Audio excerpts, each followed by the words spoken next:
that's the beat of our hearts. Evangelism. Say it with me, soul winning. Come on, church, soul winning. You know, soul winning. Ready, go. Yeah, that's the beat of the heart of God. Soul winning. In other words, if every believer should be, beating of your heart, it's, not just loved up, but, soul winning, soul winning, soul winning. Kapag may nakakita ka ng Pilipino, soul winning. Dapat ganun yung attitude natin. Dapat ganun yung mindset natin. Kapag may nakasabay ka sa kainan na Pilipino, dapat ang pakiramdam mo ay pagkakataon para imbitahan ang pamilyang ito. Dapat yun po yung mindset po natin. Don't get me wrong, the gospel is for everyone. Ano po? But tayo po, meron po dapat tayong tinatarget. Number one, kapwa Pilipino dapat natin. Can you say amen to that? Dapat yun ang targetin natin. Pilipino naman na si Brendan. Right, Brendan? So, dapat ganon yung tinatarget na natin. At hindi lang yun, ang tinatarget natin, young couples. Mag-asawa at may mga anak. Dapat yun ang number one na tinatarget natin. Hindi naman si tsapera natin ng mga senior citizen or young adults, pero kapag may nadagdag na senior citizen, mayroon nadagdag na young adults, that's added bonus, Pero keep in mind, na ang tinatarget po natin ay kapwa nating Pinoy, young families, yun po yung target po natin. Just like what I said, the gospel is for everyone. Kaya lang hindi pwedeng pana lang tayo ng pana eh. Hindi pwede. Tapos, pag pinana mo, guguhitan mo ng bilog, boss, hindi pwede eh. Kailangan meron tayong tinatarget. Ang targetin po natin as a young church here in Las Vegas, young couples. Yung katulad ni na Anthony at Maria, may anak, ganun po. Or katulad ni na John and Ruby, mayroong mga anak. Ganun po, kapag nakakita kayo ng ganung pamilya na may mga anak at mga alam yung next Sunday, i-discuss ko sa inyo how to use the invitation card. Ipiprint po na natin yung invitation card. Magdadala kayo kapag nakakita kayo ng young couples, kasabay niyong kumain sa restaurant, at nakita niyong Pilipino sila, nagtatagalog sila, nag-Ilocano sila, nagbibisaya sila, nagbibicol sila, pagkakataon na ito. Huwag niyong sayangin. Huwag niyong sayangin. Parang ako, kapag Pilipino po ang kapasahero ko, hindi ko sinasayang ang pagkakataon. Hindi ko sinasayang.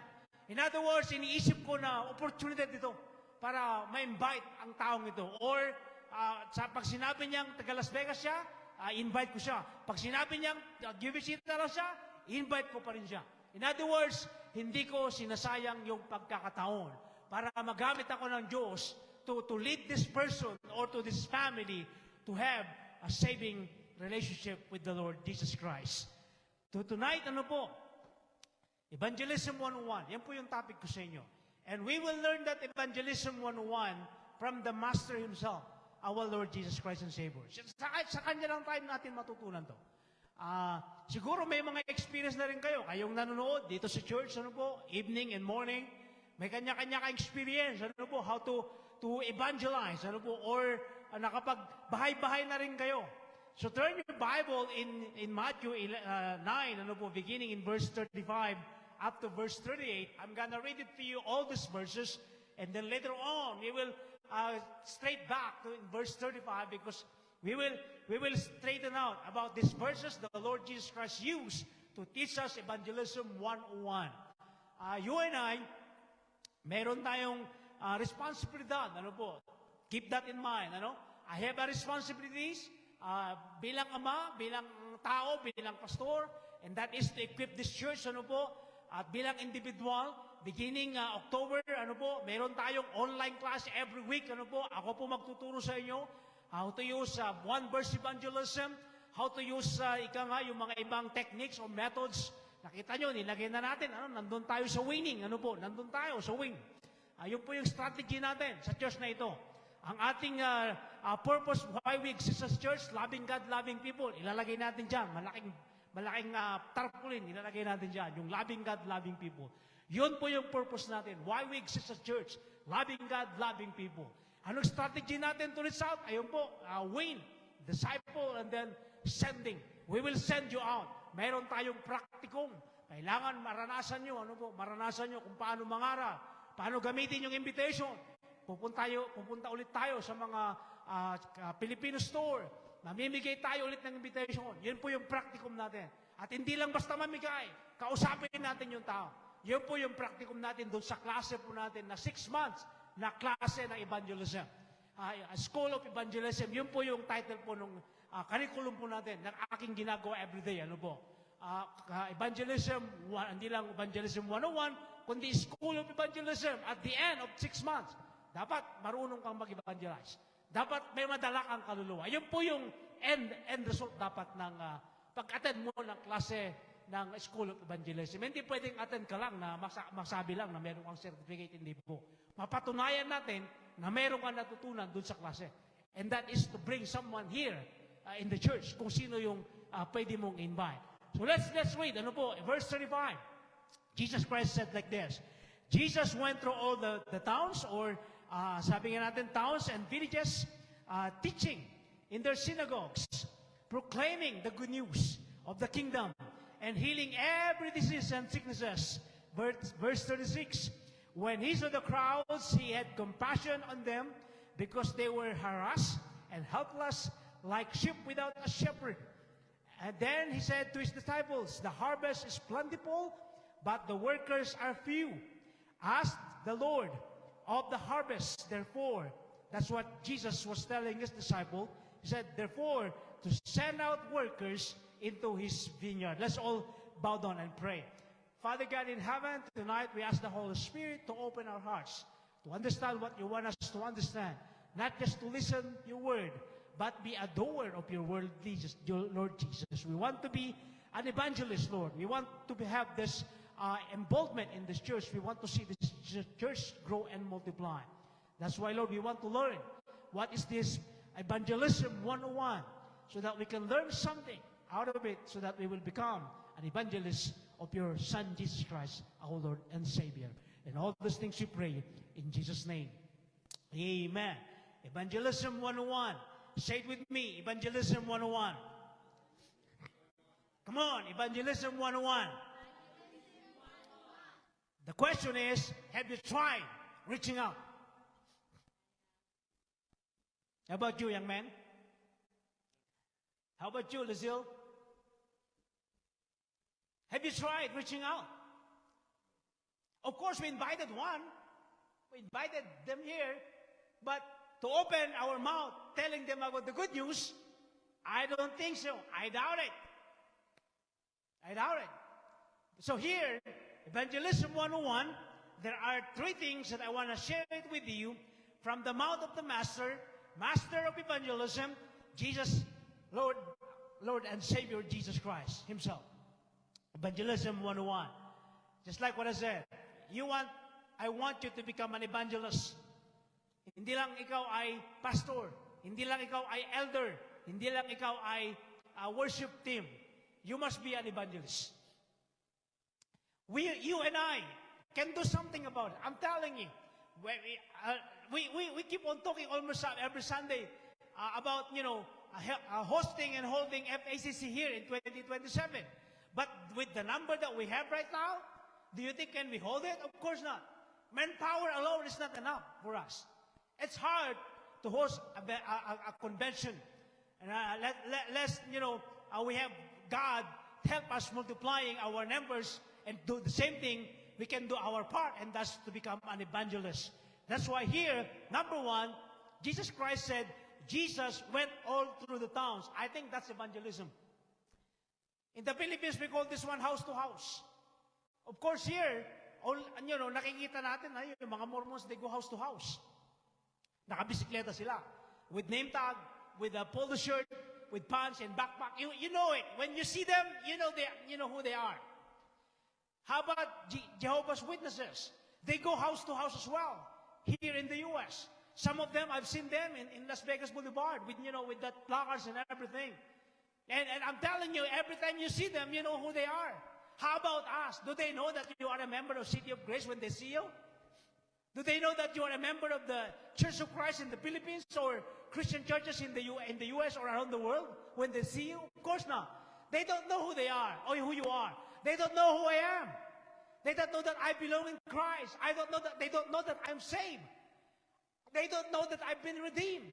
The only thing that they can, hear and listen or, know about us is that when we open our mouths, who we are. Let me give you an example here. I paid my seat going to the Philippines and coming back here. Bibilihin mo lang ang upuan mo ngayon kung gusto mong umupo, except sa gitna ng upuan.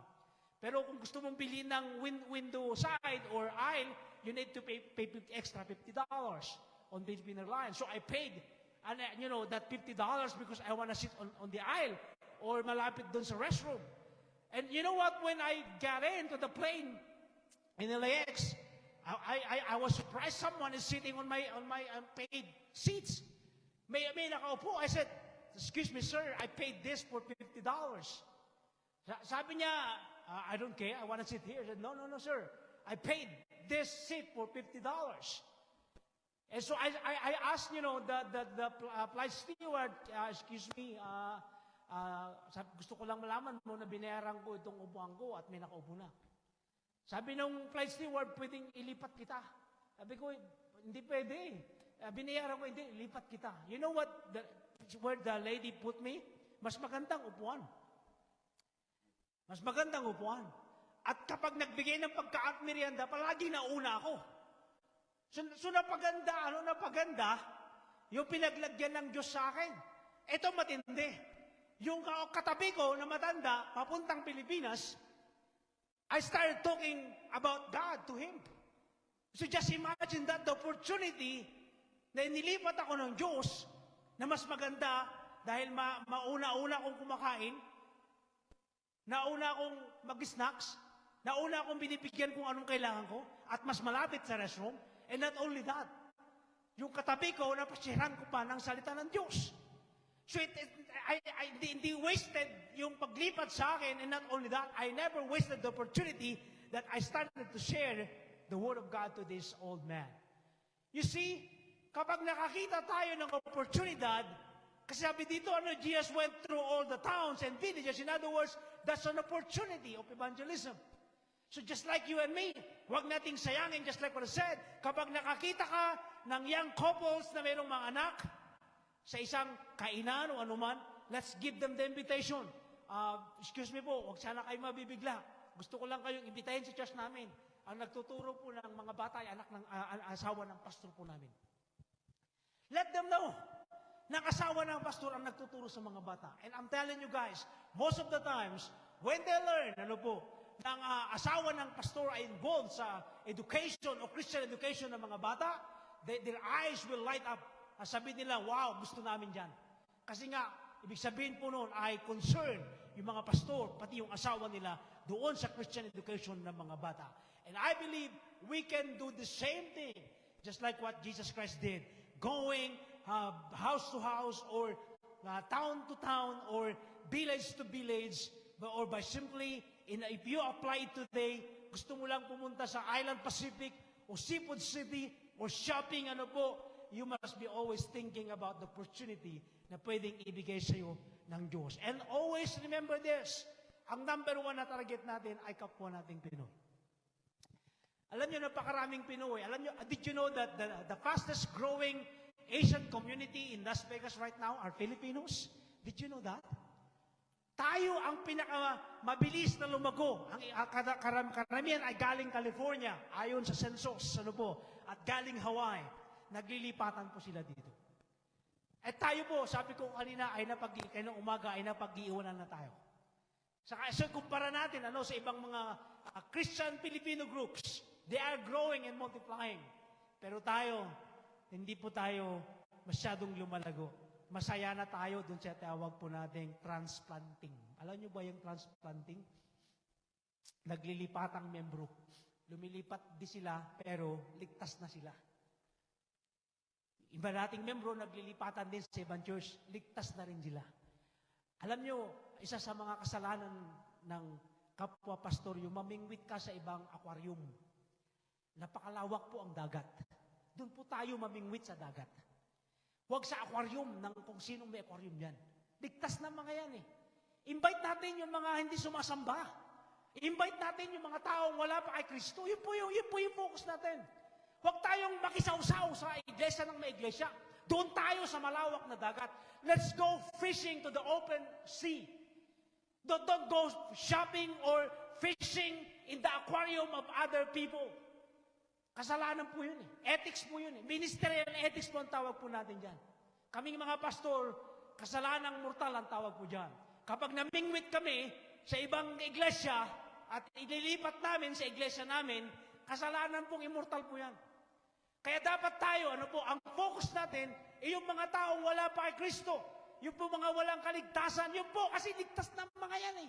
Hayaan natin sila. Gusto nilang lumipat sila. Pero tayo never encourage a Christian or a believer to transfer from their church to this church. Can you say amen to that? Kapag may gumawa sa inyo dito yung palalayasin po kayo. Hindi, dito lang. Wag po. Wag natin gawin. Wag tayong magnakaw sa ibang iglesia. Wag po. Napakalawak po ang dagat. Napakarami pong malalaking isda.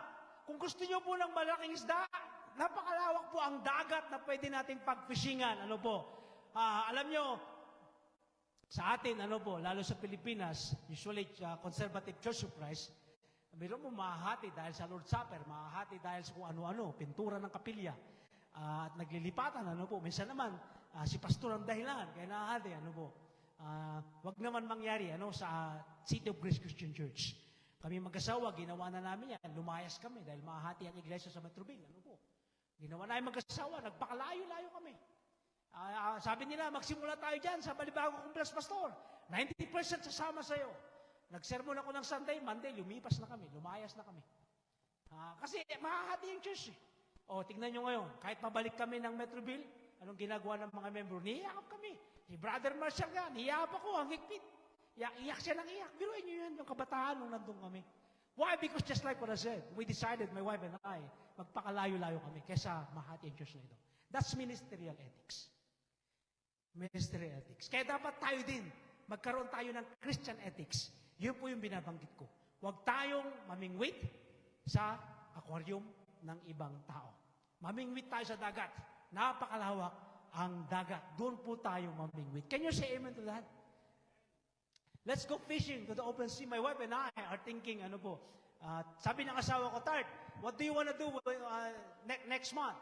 And sabi ko, why? It's your birthday. Oh yeah, it's my birthday. Do you want to celebrate it? And I said, no. Well, you will be turning 37, she said. And I said, yeah. Do you want to celebrate? I said, no. What do you want to do? I said, maybe let's go fishing.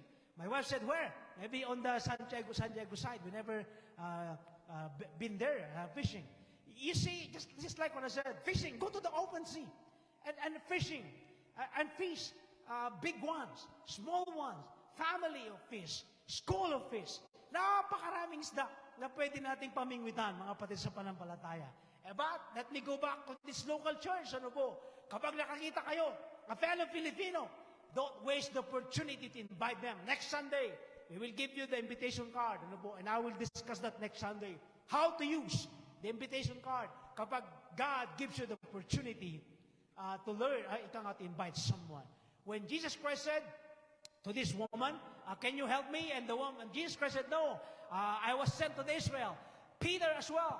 He told them, he said, I am an apostle to the Jews. And Paul said, I'm an apostle to the Gentiles. In other words, even us, we must have a target. Hindi pwedeng pana lang tayo ng pana. Hindi pwede yan. Hindi pwede yan. Alam nyo, kapag pana tayo ng pana, wala tayong pwedeng tamaan. Kahit gaano tayo kagaling. Hindi pwedeng pumana ka lang ng pumana dyan. Just like what I said, tapos bibilugan mo na, it's bullseye. No, you cannot do that.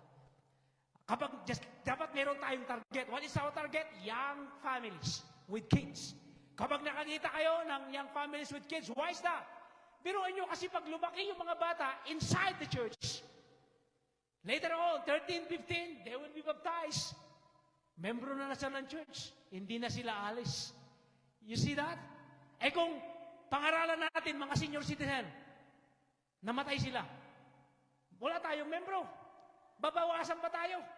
Hindi naman sinano ko yung mga senior, Pero dapat ita-target natin yung mayroong biological, na growth. And at the same time, yung tinatawag po natin growth, biologically, and of course, economically, lahat na lang, na may kali lahat, ganun po, para tayo, lumago tayo inside out. Can you say amen to that? Inside, alam nyo, hindi pwedeng hindi tayo lalago. Kailangan lumago tayo. Bagamat nagbibiro ko minsan na masaya na ako sa number natin, of course, nagpipray ako araw-araw, baka hindi nyo po alam. Lumulod ako sa Diyos, Lord, pwede mo na, magpadala ka naman ng 100 na kaluluwa para lumago kami. Pero sabi nga natin, the only way we can do that is that, of course, we must be involved to that evangelism 101 that we can learn from the Master himself, Jesus Christ. So just like Jesus, he went town to town, teaching them, sabi niya, teaching them, then proclaiming the good news, and then healing them. Did you see the triple effect here?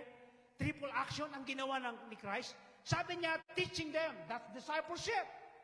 Teaching them. And then sabi niya, proclaiming, that's evangelism. And then he said, healing them, that physical aspect of evangelization. You know, it's good that we proclaim, but without doing nothing in action, it's nothing. Kailangan makita nilang you are caring person as well. Kailangan makita nilang compassionate ka din. Dapat makita nila na loving person ka din. Ang galing mo nga ng bersikulo. Ang galing mo nga mag-evangelize. Pero nakikita nila, wala ka naman pakialam. Bigyan ko ng halimbawa, ang mga Korean in the Philippines, why they are so powerful right now? Yung CRAM. It's a non-profit mission arm ng mga kapatiran natin sa Korea that they are in the Philippines. You know what? They are building homes for street children. They are building homes for house worship. And they are building homes sa mga homeless people. Why they are doing this? The physical aspect of evangelism. I believe, you know what? That's evangelism 101. Hindi lang yung kaluluwa ang kanilang pinangangaralan. Sila din, kapag nangaral sila sa mga tinatawag po nating depressed area, they are bringing food with them. Nagpapakain muna sila. Nagpapakain sila. Sa mga bata, sa mga parents, pagkatapos ng pangangaral, nagsermon si pastor na Koreano at nag-translate si pastor. Pagkatapos ng prayer, namimigay pa sila ng supot-supot sa mga taong umatin. That's the triple action na dapat ginagawa ng mga nag-evangelize. Hindi lang salita about spiritual, wala man lang tayong pakialam sa mga physical needs nila. And I believe Jesus Christ fed 5,000, 4,000. He met their needs physically. At kung tayo, ganun din tayo. I believe, naniniwala ako na mas powerful yung evangelism natin kapag ginawa din po natin. We need to learn that from the Master himself. Siya din, nagpakain. At ang sabi niya dito, He healed them in every disease and sickness. That's physical aspect. He met their needs. And so I believe, even us, if we are going to reach people for Christ, hindi lang po bersikulo ang daladala natin. Hindi lang po Biblia ang daladala natin. Dapat marunong din po tayo sa physical aspect ng pangangailangan. Bigyan ko ng halimbawa. Nung lumipat, sina Anthony at Maria, sinong tumulong sa inyo? Kayo, kita nyo? That's physical. Nung lumipat sina JB, sinong tumulong? Kayo din, that's physical. Nakita nyo? Nakita nyo? Kayo lilipat sa bahay namin. Tutulong din kami. You see, kailangan ma-meet din natin yung needs. That's the point here. Kailangan ipakita natin na tayo din ay merong awareness doon sa physical na pangangailangan ng mga taong ito. Kapag naramdaman nila yon, na tayo, mga Kristiyano, na hindi lang bersikulo, na hindi lang Biblia ang daladala natin, maniniwala ako na mas powerful yung daladala nating ebanghelyo. Can you say amen to that? The second one, sabi niya dito, in verse 36, sabi niya, when he saw the crowds, kayo po, kapag nakakita kayo ng kapwa niyo Pilipino, anong nakikita niyo? When you see people, let's say in general, when you see people around you, what do you see in them? You see, you know what we see usually? Ano ang suot nila? Anong dala nilang bag? Anong dala nilang sapatos? So, hindi pala dala. Suot nilang sapatos. Hindi binibitbit nila sapatos nila, nakapaa sila. Yun po yung nakikita natin. Pero si Christ sabi niya, when he saw the crowd, sabi niya, he had compassion on them. Why? Sabi niya, they were harassed, sabi niya. They were helpless. And then sabi niya, like sheep without a shepherd. In other words, mga kapatid sa panampalataya, maybe physically, they are well off. Maganda ang buhay nila. But how about spiritually? Maybe they were harassed by the enemies. Maybe they were harassed by the yung tinatawag po nating influence of the enemy. Maybe they were harassed by the wickedness of this world. Spiritually. Yun po yung nakikita ni Kristo. Dapat yun po yung makita po natin, mga kapatid sa panampalataya. When you see a person, or when you see people, or when you see group of Filipinos eating in the restaurant, dapat magkaroon ka din ng katulad ng compassion ni Kristo. Kailangan maramdaman mo ang naramdaman ni Kristo. If we know, mga kapatid, ang focus mo natin, just like what I said, kapag ang focus natin, of course, just like what don't get me wrong, the gospel or the good news is for everybody. But dapat tayo, meron tayong tinatarget dapat. You know why? If we have a target, and if we win them here in the body of Christ and became a member of the church, of course, the ministry will be tailored doon sa pangangailangan. Nakita nyo? Kapag meron kang target, pagdating sa worship, pagdating sa ministry ng children, pagdating sa program natin, pagdating sa invitation natin, pagdating sa tinatawag po natin Christmas program natin o Thanksgiving program natin, tailored doon sa target natin. Kasi nga, alam natin kung sino yung darating. Nakita nyo? Eh kung hindi mo alam kung sino darating, alam mo ba kung paano i-prepare ang program? Eh kung alam mo na ang darating ay puro Pilipino, alam mo kung anong ihanda mo pagkain. Eh kung maraming darating na puro nila hindi mo alam, pagdating dito, puro pinakbit at dinengdeng ang handa natin. Kakainin kaya nila? I don't think so. You see? Pero kapag tailored doon sa target natin, alam natin kapwa natin Pinoy ang darating, merong adobo dyan, merong ano pa ba yung mga kinakain natin? May pancit dyan. Mayroong Shanghai. You see? Tailored. Pagkain pa lang yun. Pagdating sa program, dahil alam mong Pilipino ulit, tailored din ang ating mga palaro. Pinoy Henyo. Alam ba nila yan? Hindi. You see? Tailored doon sa target natin. Tailored doon sa focus natin. Kapag alam mo yung tinatarget natin iglesyang ito, ano po? Just like what I said, the gospel is for everyone. But don't forget, ano po, there are churches out there as well that they have their own target. Meron din silang mga tinatarget. Bigyan ko ng halimbawa, may mga churches puro black ang laman. May mga churches puro white ang laman. May mga churches sa baba, alam natin, Hawaiian at Mexican ang laman. See, they have on their target. How about us? Dapat meron din tayong tinatarget. Para pagdating ng program natin, pagdating ng worship natin, pagdating ng prayer natin, alam natin na hindi tayo embarrassing yung dating. Kasi nga, ito yung target namin eh. Ay kung may atin na puti, o ano man, na lahi, it's okay. Added bonus, just like what I said. Pero alam natin, ano po, na hindi ito ang target natin. When we were in Hawaii, ano po, siyempre meron din kami mga puti, may mga utim din. Then later on, naglipatan din sila kasi nga nakikita nila eh. Puro Ilocano ang nandun. Puro Ilocano. Hindi lang Pilipino, Ilocano pa. 90% o 97% ng membro ng church sa Hawaii, Ilocano. Nahalo lang, Sister Vivian, si Brother Benny, si Mark, Sister Oni, Sister Rose, mga pamilya ni Sister Rose. Siguro mga 10 lang ang Tagalog. Tapos Ilocano lahat. Nakita nyo? So ang target namin, nung nasa Hawaii ako, puro Ilocano. Ilocano, tinatarget namin. Bible study namin, Ilocano. Sunday school namin, Ilocano. Why? Because that's the target of the church.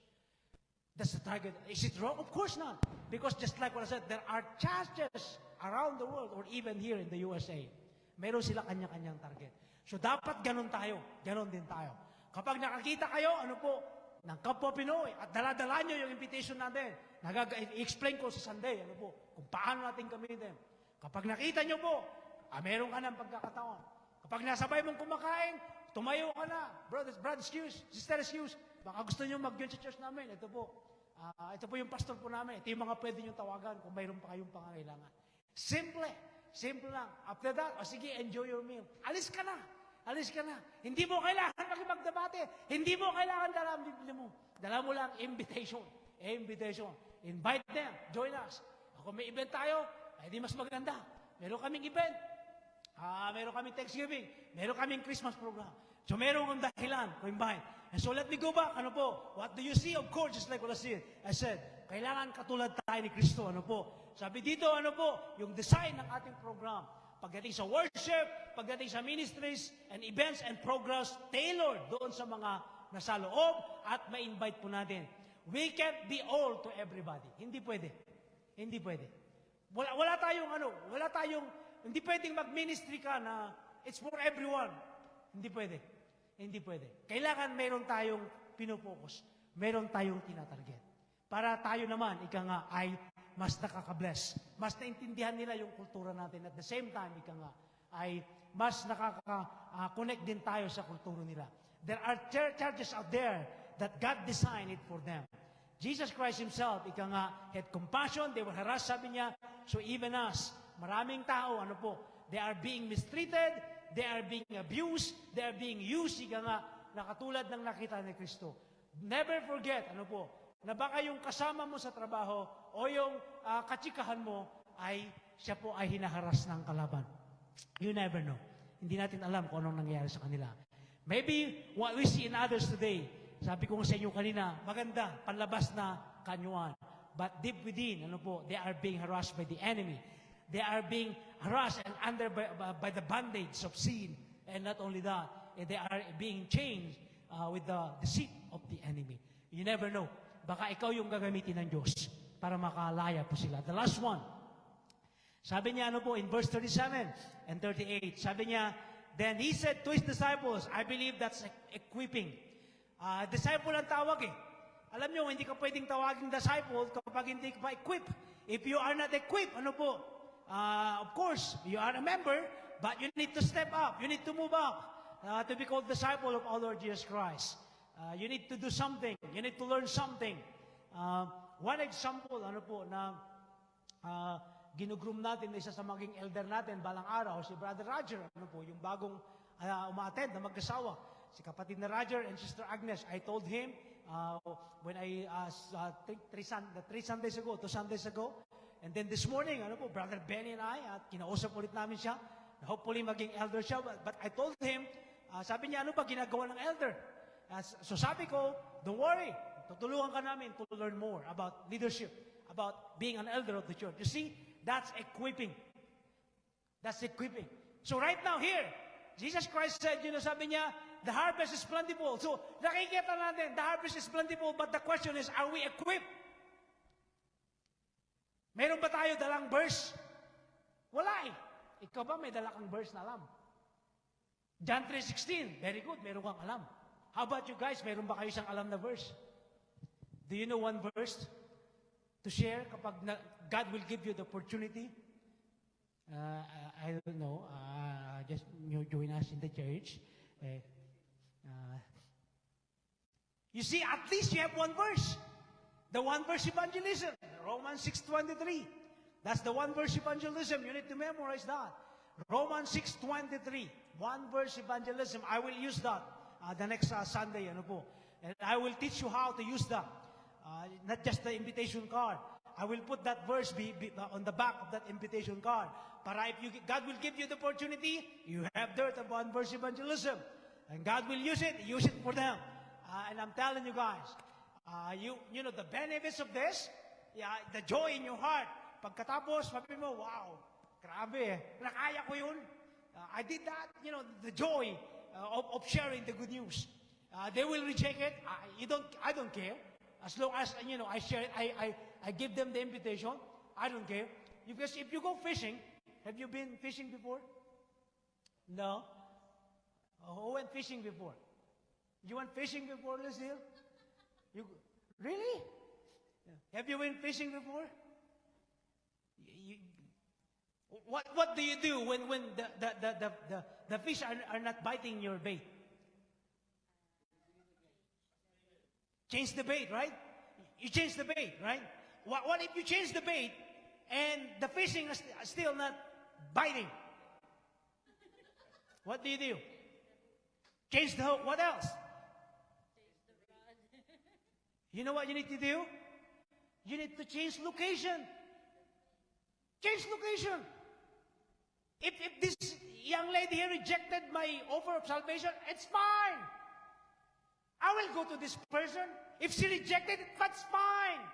I will go to this man here. If he will reject it, it's fine. It's not me who they reject. It's Christ himself. You see, sometimes if someone rejected our invitation, sabi natin, ayoko na, kasi they rejected me. No! Change location. Not just the bait, not just the hook, not just the sinker, not just the floater, not just the line, not just yourself. Change location. Huh? Be patient. You never know. You never know. I love fishing. I love fishing. Every time I throw the line, you know, what do you have in mind if you throw the line to the open ocean? You're thinking what? Big fish and catching a fish, right? That's evangelism. Once you throw the bait, you're thinking, your mindset is that this lady here will be a member of this church. That's supposed to be your mindset kapag nag-evangelize tayo. Dapat ganun tayo eh. Dapat ganun tayo. Dapat mindset natin ay, maging membro ito. Dapat ganun tayo eh. When I saw Brayden, I said, See, dapat ganun tayo. I want to be this guy to be a member of the church. You see? Dapat ganun yung mindset natin. Be equipped. And then sabi niya, pray to the Lord of the harvest. Of course, prayer, kasama yan. Kasama. Hindi pwedeng tira ka lang ng tira ng bait. Diyan, wala, hindi pwede dyan eh. May kasamang prayer, sana Lord, makahuli ako ng malaki ngayon. You see? You know, if you are a believer, if you are a Christian, before you throw the bait and line and sinker and floater to the open sea, of course, most of the times we praise like, Lord, thank you. Nakakahuli ako ng malaki. That's the attitude. That's the mindset that we need. And then, of course, that's your practicum if you will enroll to the school of evangelism. Kailangan you need to go out. You need to go to the open sea. You don't need to go to the other aquarium. Let me repeat here. There's a big open sea that you and I could go and throw the line, and that line is the good news. Hindi pwedeng magnakaw tayo ng kaluluwa sa ibang kapilya. Hindi pwede yun. Hindi pwede yun. It's okay to invite them for events, but to convince them to become a member of the church, please don't do that. You and I will grow and multiply from the open sea. Doon tayo mga ngaluluwa. Mga luluwa tayo doon sa mga hindi umaten sa church. Let's go and invite those people who never attended church before, or who never been inside the church before, or they've been inside the church when their parents dedicated them, and then after that, they never been inside the church before, and they will be inside the church again when they will be inside the coffin.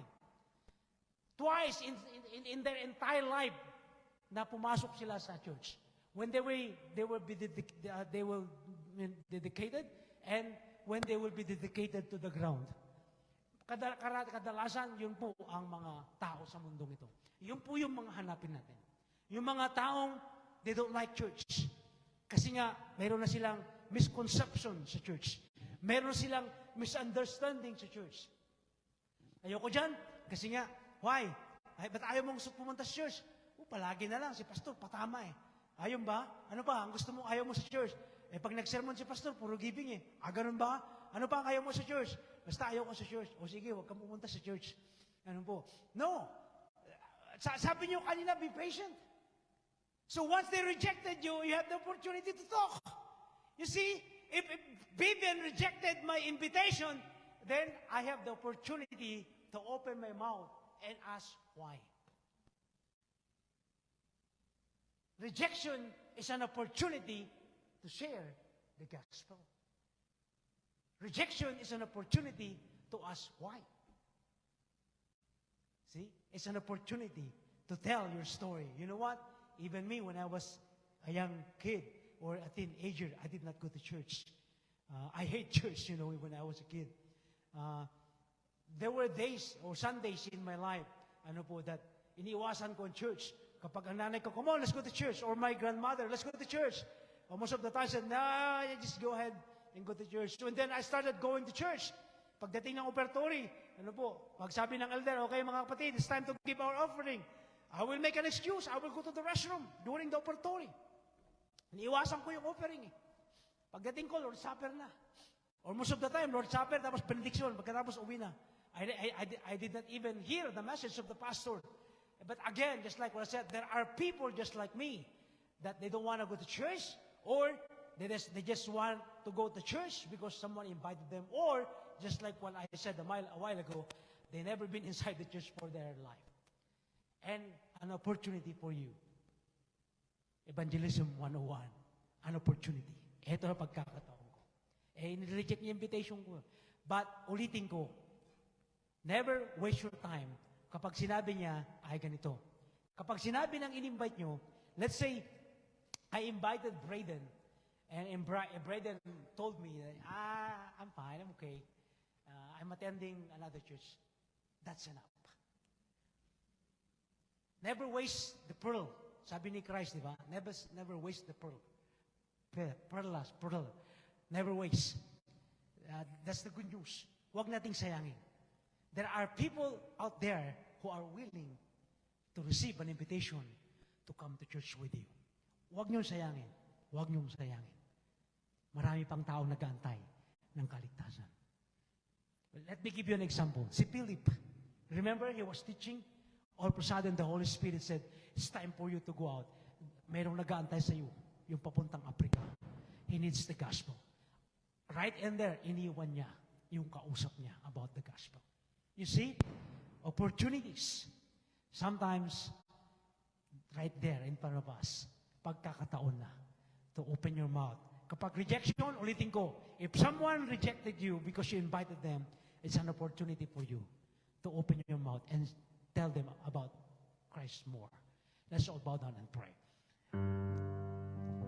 Oh, glorious Father in heaven, we are learning more and more every Sunday about evangelism. It's been third Sunday, Lord, of talking and teaching and preaching and sharing about evangelism, Lord, and proclaiming about evangelism. Lord, here tonight we learn about the evangelism 101 from the Master himself, your Son, Jesus Christ, who died on the cross for us. Lord, help us to learn.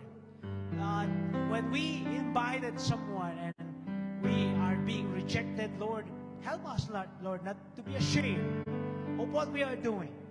Help us, Lord, to stand up and dust off ourselves and start moving on. Na huwag naming sayangin ang pagkakataon. Dahil ikaw mismo nagsabi na kapag hindi tinanggap ang Ebanghelyo, pagpag mo ang mga paa mo at lumakad ka na parang walang nangyari. At magpatuloy ka sa iyong ginagawa. Mag-imbita, mangaral, mag-imbita, mangaral, manalangin. Just like what Jesus Christ said, pray to the Lord of the harvest para magpadala. Para magpadala. Lord, kami po, Lord, here we are. Send us to become an evangelist para makita po namin, O Lord, ang iglesyang ito growing and multiplying. And help us, Lord, O Lord, na huwag pong mangisaw-saw sa ibang iglesia. Mamimingwit kami, Ama, sa open sea. We will be fishing in the open sea. Yun po yung aming target, Ama. Kami po ay mangangaluwa doon sa open sea. Hindi po kami magnanakaw ng kaluluwa sa ibang iglesia. Hindi po kami mag-i-invite na mag-transfer po sila dito sa aming iglesia, Lord. Kandi kami, Ama, kami po ay mag-invite sa mga hindi pa nakarapasok sa loob ng iglesia. Mag-invite kami, Ama, sa mga taong ayaw sa church. Mag-invite kami sa mga taong adamant na pumasok sa church.